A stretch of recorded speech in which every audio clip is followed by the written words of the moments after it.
Hey everyone, this is not a direct translation from the Spanish version of this narration, this story. I posted a few hours ago, hopefully within today. This is me reading this story that I wrote long time ago. This is based on something I actually did. This is something that actually happened. I have changed a few details. Um, Also, at the same time, this is not a sad story or how I may feel right now. This is more of a project I started thanks to the support of people from my community, for the community I'm part of right now in Facebook, and that they are giving me a little bit more. How can I say it? They are making me feel a little bit less shy about talking about my voice. Something is your if you're a good friend of mine, you know I have never liked it. So let's go into it. The name of this story is called The Lego Story.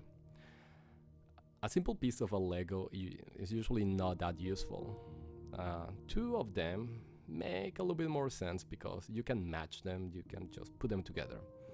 But a bunch of them and a little box can make one of the best of the most ironic gifts you can give to anyone that you love. This is a short story of something I made a long time ago for someone I love very much.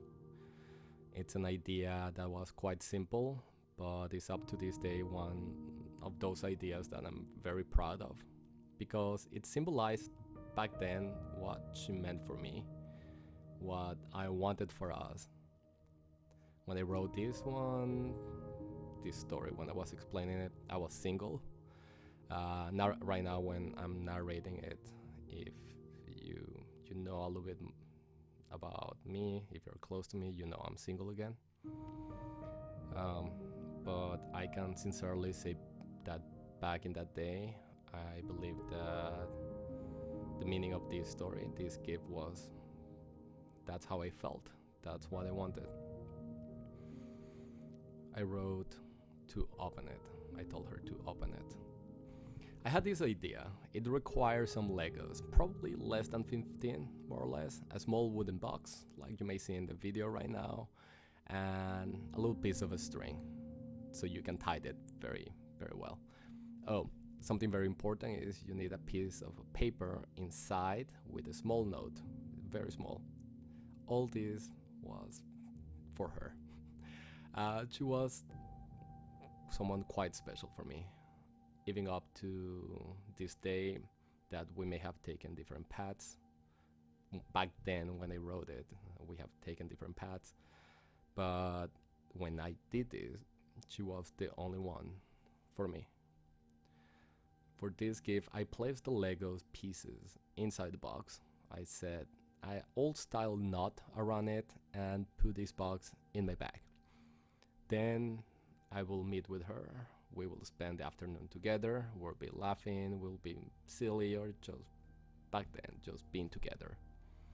And then when she less expected, I gave her the box. She was a little bit surprised, but she was smiling, and that was a good sign. She knew me, so she knew I will do this here and there. She opened the box and then found the tiny Lego pieces.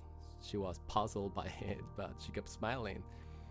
And then she found the note below all the pieces, and she read it. She looked at the Lego pieces again. She sighed, and then while kept smiling, she looked at me and held my hands. Inside the box, under the Legos, in that little piece of paper, I wrote, "Let's build something together." Um, this was not a proposal. This was not anything. We were quite young back then, but it was a sign of what I wanted. I wanted to build memories. I wanted to build something with her, even if it was not that long ago that we have met. The irony of this story is that a few minutes before we have been talking about toys and things that we used to like when we were kids, and she have told me that she never found that much fun into play with Legos. So After I heard that the plan was already set in motion, of course I was a bit nervous, but I hope she will see it as a small sign of being with me and me loving her rather than a sign of like, oh, we are we're not that compatible. But hoping for the best. I'm hoping that this will become good memories. And thankfully today I can still smile back and be thankful for it. I'm not going to go into details about how, when, or what. I hope you understand. I do hope you enjoy the story. I know this is a little bit too romantic, too sappy sometimes, and if this is not the type of content you want, I will put a warning ahead of it. Anyhow, to the few friends that may listen to this in English, because I don't think you are that many, thank you for listening. You don't need to leave a comment, don't worry. And I hope you're okay. All right. Bye.